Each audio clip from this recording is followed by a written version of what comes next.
নমস্কার, লক্ষ্মীপুর টাইমসের পক্ষ থেকে আপনাদেরকে জানাই স্বাগতম। খবর পড়ছি অনুজা দাস।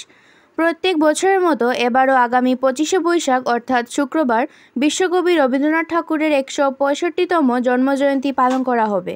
এই উপলক্ষে আগামী 25শে বৈশাখ শুক্রবার সকাল 9টায় ফুলেরতল বাইপাস সংলগ্ন রবীন্দ্র বাটিকায় কবিগুরুর স্ট্যাচুতে মাল্যদান ও পুষ্পার্ঘ্য অর্পণ করা হবে। উক্ত অনুষ্ঠানে উপস্থিত থাকবেন লক্ষ্মীপুরের বিধায়ক তথা রাজ্যের মন্ত্রী কৌশিক রায়।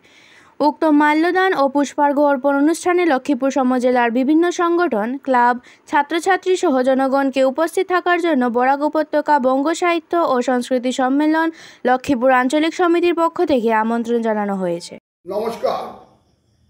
বরাক উপত্যকা বঙ্গ সাহিত্য ও সংস্কৃতি সম্মেলন লক্ষ্মীপুর আঞ্চলিক সমিতি প্রতি বৎসরের মতো এবারও কবিগুরু রবীন্দ্রনাথ ঠাকুরের 165তম জন্মদিন পালন করতে চলছে।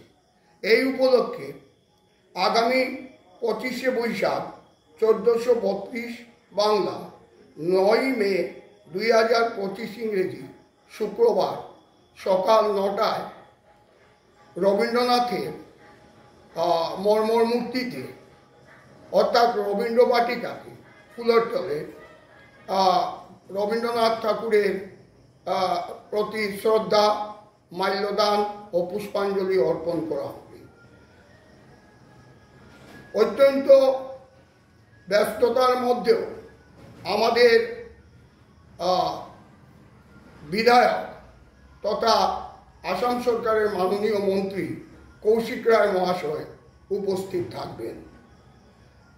লক্ষ্মীপুর সমজেলার প্রত্যেকটি সংস্থা, ক্লাব এবং জনসাধারণকে উক্ত অনুষ্ঠানে উপস্থিত থেকে কবিগুরুর প্রতি শ্রদ্ধা জ্ঞাপন করার জন্য বরাক উপত্যকা বঙ্গ সাহিত্য ও সংস্কৃতি সম্মেলনের পক্ষ থেকে বিনম্র নিমন্ত্রণ জানাচ্ছি।